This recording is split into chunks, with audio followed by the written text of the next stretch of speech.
Hi friends, welcome to my channel. So మనం ఇప్పటిదాకా different videos చేసాం కదా. సో ఈరోజు ఒక ఎక్స్పెరిమెంట్ అయితే చేశాను అనమాట. సో బేసికల్గా నాకు లేక్ హౌస్లో ఒక 6 ఫైల్స్ ఉన్నాయి, మీరు చూడొచ్చు. అన్ని కూడా ఎక్సెల్ ఫైల్స్ అన్నమాట. ఇక్కడ మనకి మీరు అబ్జర్వ్ చేస్తే సో డిఫరెంట్ నేమింగ్స్ అయితే ఉన్నాయి. సో డిపార్ట్మెంట్ కాలం నేమ్ చేంజ్ అని, కాలం యాడెడ్ అని, కాలం రీనేమ్ చేయడం, అండ్ డేటా టైప్ చేంజ్ చేయడం, ఆర్డర్ చేంజ్ చేయడం, అండ్ ఫైనల్ గా ఒకటి ఉందన్నమాట ఇక్కడ ఫైనల్ రిజల్ట్. అంటే మనకి ఇక్కడ ఏదైతే ఒక 6 ఫైల్స్ ఉన్నాయో, అవుట్ ఆఫ్ 6 ఫైల్స్ లో ఒక ఫైల్ మాత్రమే ప్రాపర్ స్కీమా ఉంది. అంటే మీరు ఫస్ట్ టైం ఏదైతే రన్ చేస్తారో ఆ స్కీమా అనేది సో ఈ ఫైల్ తోటి మ్యాచ్ అవుతుంది. రిమైనింగ్ అన్ని కూడా లైక్ కాలం అడిషనల్ గా ఒకటి యాడ్ చేయడం కావచ్చు, కాలం నేమ్ డ్రాప్ చేయడం కావచ్చు, అండ్ డేటా టైప్ చేంజ్ చేయడం, రీనేమ్ చేయడం, కాలం ఆర్డర్ చేంజ్ చేయడం, ఇలా రకరకాల ఫైల్స్ అనేది నేనైతే క్రియేట్ చేశాను.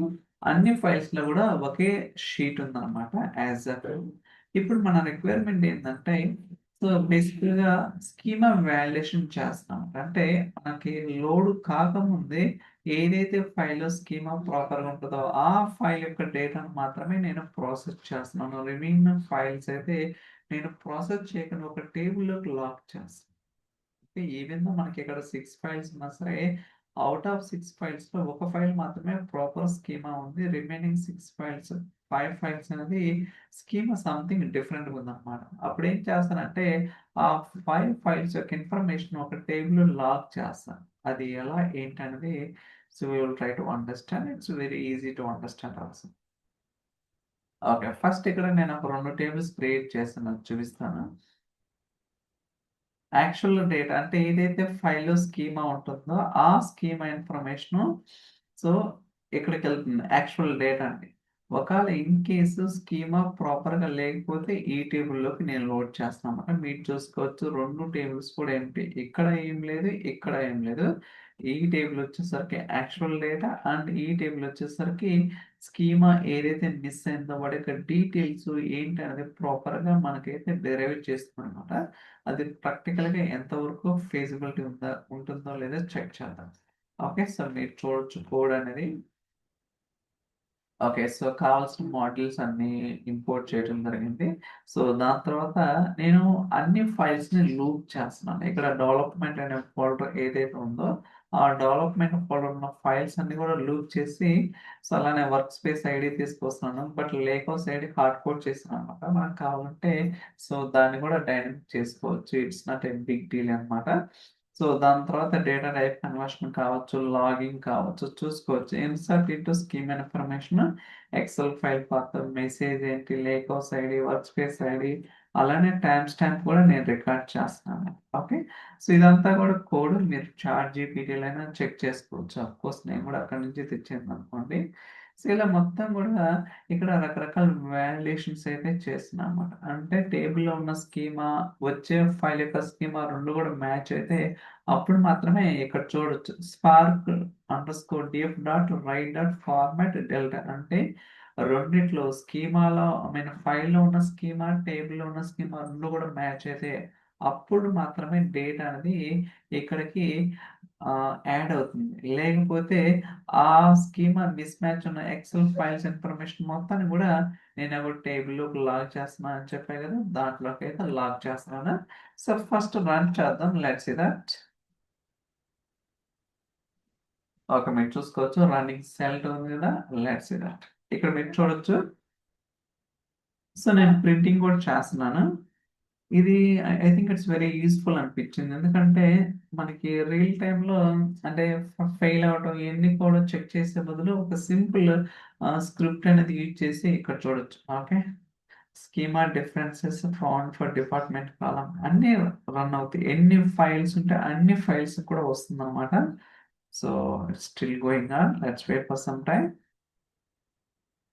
ఇక్కడ చూడొచ్చు కాలం అనేది ఎక్సెల్ లో ఉంది, but not in lake house. అంటే మనం టేబుల్ తోటి కంపేర్ చేసినప్పుడు ఈ డిపార్ట్మెంట్ ఐడి అనేది ఎక్సెల్ లో ఉంది కానీ టేబుల్లో లేదు అని చెప్తుంది. అంటే కాలం నేమ్ రీనేమ్ చేసాం. చూడొచ్చు ఇక్కడ డిపార్ట్మెంట్ అండర్ స్కోర్ కాలం నేమ్ చేంజ్ అనమాట. ఓకే. ఈ కాలమ్ అనేది చేంజ్ అయింది. అంటే ఇది ఒక ఫైల్. దాని తర్వాత department column under score add అంటే ఒక కాలమ్ యాడ్ చేసి ఇక్కడేమో కాలమ్ రీనేమ్ చేసినాం, ఇక్కడేమో కాలమ్ యాడ్ చేసినాం, ఇక్కడేమో కాలమ్ రిమూవ్ చేసి ఏది ఏంటనేది ప్రతిదీ కూడా డీటెయిల్‌గా మనం ఎక్కడ మిస్ అయిందనేది కూడా క్లియర్ కట్‌గా ఇస్తుందన్నమాట. మీరు చూసుకోవచ్చు 1, 2, 3, 4, 5, 6 ఔట్ ఆఫ్ 6 ఫైల్స్‌లో ఒక దాంట్లోనే మాత్రమే స్కీమా మ్యాచ్ అని వచ్చిందన్నమాట. ఇందాక చెప్పాను కదా department under score final result అనేది రిమైనింగ్ ఇక్కడ కూడా మనకి ఆర్డర్ చేంజ్ అయిందన్నమాట. ఇప్పుడు మీరు ఇక్కడ చెక్ చేసుకుంటే ఇది లాక్ చేస్తున్నాం అన్నమాట. Okay.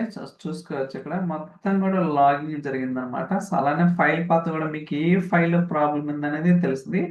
Department column name change, added, removed and column name change, data type కావచ్చు, కాలమ్ యాడెడ్ కావచ్చు. ప్రతిదీ కూడా మనకైతే సో, ఎప్పుడు time stamp, work space ID లేకొస్తది. అలానే ఒక ఫైల్ ప్రాపర్‌గా ఉందని చెప్పా కదా! ఆ ఫైల్ యొక్క డేటా కూడా నేనైతే యాక్చువల్ డెల్టా టేబుల్‌లోకి లోడ్ చేస్తా. చూడొచ్చు department ID, department name, department location అన్నమాట. ఇలా మనకేంటంటే సో, స్కీమా వాలిడేషన్ అనేది ప్రాపర్‌గా చేసి ఏదైతే ప్రాపర్ స్కీమా అనేది సోర్స్ ఫైల్స్‌లో ఉంటదో దాన్ని ఒక లాగ్ టేబుల్ చేసి మనమైతే ఈమెయిల్ నోటిఫికేషన్ అనేది బిజినెస్ టీమ్స్‌కి పంపించడానికి అవకాశం అయితే ఉంటుందన్నమాట. బట్ ఏదైతే నేను తీసుకున్నానో అన్నీ కూడా ఎక్సెల్ ఫైల్స్.